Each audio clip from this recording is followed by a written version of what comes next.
I just played in the Illuvium overworld for the first time in over 2 months, and it reminded me just how close it is to actually being a good game. Now, Illuvium is like if you go into Macca's and you order a double cheeseburger, my favorite before I became lactose intolerant, but when you open the box, it has the burger patty, cheese, and sauces, but there's no bun. Sure, you could eat it if you wanted to, but it's a complete and utter disgusting mess. This is how I feel about Illuvium's current position. Everything is there, it's just an unstructured, chaotic shitstorm. But you aren't here to hear me rant about whether the game is good or not. The question is it worth playing? I'll break down the video into the 4 core games, then I will discuss if they are worth putting time into, under 2 different factors. Firstly, current and future earning potential, as well as game quality and entertainment value.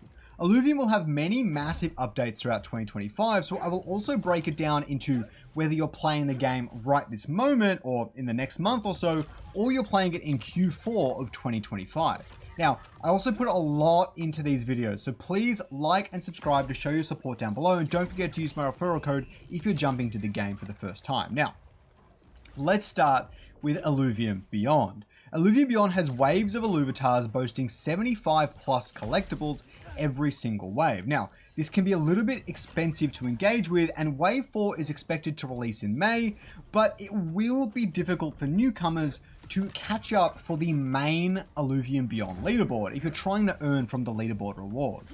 However, the Wave-specific leaderboard has really solid rewards for players, and any newcomers can jump into it really easily. Now, unless Illuvium sees mind-blowing success, I don't expect major appreciation in the actual asset value for Illuvium Beyond Illuvatars, accessories, and everything that comes with it. The cut through from Web 2 gamers, even if they do see major success, I expect personally to be quite low. Web 2 gamers love cosmetics, skins, and all the rest of it, but they don't necessarily love Illuvatars, and it's a lot for them to get a handle of to just acquire things like Drone Blast through Illuvatars and collecting albums. It is a huge point of friction. I don't expect there to be major cut through. If it grows really well with the crypto gaming industry, then maybe there'll be a lot of appreciation there, but I wouldn't overall bet on it. Now, the collecting album itself, from an entertainment point of view, continuously improves, and it's actually such a pleasure to go through it all to this day. Now, for collectors, it can be really fun to engage with the product and slowly buy discs over time or win them as prizes or whatever else, but if you don't mind slowly collecting over many years, it's definitely worth getting into now. Now, if you can't wail a little bit and you have a really small budget, or like let's say a small budget, it's probably not worth your time engaging with this product, and Set 1 will complete before the end of 2025. So I'm not sure what will be the motivating factor to continue engaging with the product at the end of this year. Now let's move on to Illuvium Zero. For anyone who doesn't know, it's the game that generates the fuel for the entire Illuvium ecosystem. Players that play on the Illuvium Zero mobile app burn their fuel from inside the game, and they get 5% of the total revenue the Illuvium DAO generates. Well, in-game revenue, but that's pretty much all of it. At the moment, the revenue generation is quite low and not really worth it for a tier 1, 2, or maybe even a tier 3 plot of land, unless you have many of them, of course. I consider 2 major revenue generation events that could change this, however. The Illuvium Arena on mobile with Asian localization, of course, and the MMO Lite and Illuvials set to launch coinciding with each other. I don't expect either of these to happen in 2025, so Illuvium Zero might not be worth your time for earning up until sometime next year. Now, the city builder game itself can keep you entertained for a month or 2.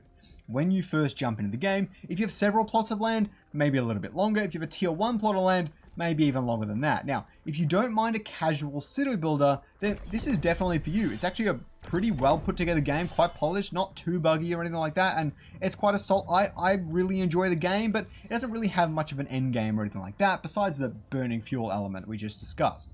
Now, it's not really worth it if you are interested only in high quality mobile experiences, and it really is better to play Web 2 games, Heroes of Mavia or Guild of Guardians as well, which are probably better mobile products for the crypto gaming space. Apart from this, I don't really expect much to change for all of 2025, but You're welcome to bet on future things being added into Illuvium 0 that better integrate to the rest of the Illuvium ecosystem, which is what the new MMO Lite directors have already started discussing. Now after that, we have the Illuvium overworld. This is the current only major way to capture alluvials in the game outside of automated drone runs, but the overworld is way more efficient, it's not even funny. Now, you can explore the world, find alluvials that are hollow or have good stats, capture them, and sell them on the Illuvidex for a pretty nifty profit for the most part. It is significantly more simplified and accessible than it was even a month ago, so it's actually quite a pleasure to play, and you can see a lot of the gameplay of me playing it right here. Now, it has moderate earning potential once you understand the game and its mechanics. It can be super grindy since you essentially need to search every single alluvial and hopefully find one with really good stats or a really rare find or something like that. And Leviathan and tournaments will launch over the next 6 months, which could drive up demand for these assets, but that's yet to be seen. Now, once you have caught all of the alluvials, the game gets boring pretty quickly, or at least that's what I found for myself personally. Before then, it's not really a terrible game by any stretch, and it's still one of the top crypto games you can play, but it's just quite dull. For super casual gamers, it can be a lot of fun, at least for a while. It's free to play, and tier 0 alluvials may become highly necessary soon, so it's definitely worth trying out, capturing some things, and trying to sell them on the market. You will definitely earn some sort of inflow.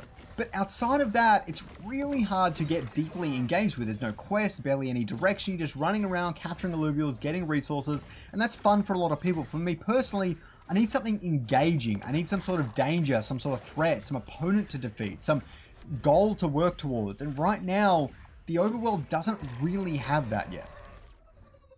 Now, for the MMO Lite, I do expect an early alpha of this to come out in Q4 of 2025. I don't think this will be anything special, and playing the overworld will barely prepare you for this. Now, not to say it won't be great, it might be really fun, but like how I expect if Breach were released right now, it'll probably be fun for like a day or two, but really it's a prototype. It doesn't have the sheer content needed to keep you engaged for a long period of time. Now, I expect the MMO Lite, however, to start really cooking in 2026. So after that, we've got the Illuvium Arena. This is where things get really interesting. It doesn't have that many players right now, and it has really good earning potential for those who learn the game and want to grind only a little bit. Now, it will have major tournaments starting in the next month or two. Good players can easily out-earn every other Web3 game combined for free. You're talking like $20,000, $30,000 from winning a tournament that is hosted every single month.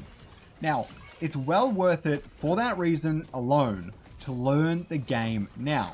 And after it's upgraded over the next 3 months, the marketing flywheel also begins and brings so many more players into the game. If this drives up numbers, it could also drive up the prize pools, so learning it earlier rather than later is really going to bode well for you there. Now, the game itself, from an entertainment point of view, is more stable and enjoyable than ever. Currently, it's a little underwhelming compared to TFT, mostly because it's lacking so many of the features TFT has. It kind of adds some randomness, keeps it more engaging, and has improved the overall balance of the game. But in 3 months, I do think it'll be equally as fun. In 6 months, it'll also run on all kinds of different PCs, and so you won't have any issues trying to run it on your NVIDIA 1080. Now, with enough players, overall rewards for this can increase as well. As far as free play-to-earn games go, this is easily one of the best to get into. You can jump into it, play it for free right now, get on the leaderboard, and earn ILV. It really is that simple. Or you can earn fuel, go into the overworld, capture alluvials, and sell them for Ethereum. Whatever you want to do, okay? It is very important to learn the game right now, since in the future, I expect it to be highly competitive. At the start, I said that the overworld is good, but unstructured and dull. I don't expect the MMO Lite to be developed enough to be worth playing at any point during 2025, but I think in mid-2026, it could be a top 3 game in the Web3 space easily. Although the overworld is very niche right now, keeping tabs on the game over the next 6 months will be undeniably valuable, so you can get a head start when it goes live. I hope you learned something today, and don't forget to check out my Illuvium Gauntlet Beginner's Guide to get a head start on the competition.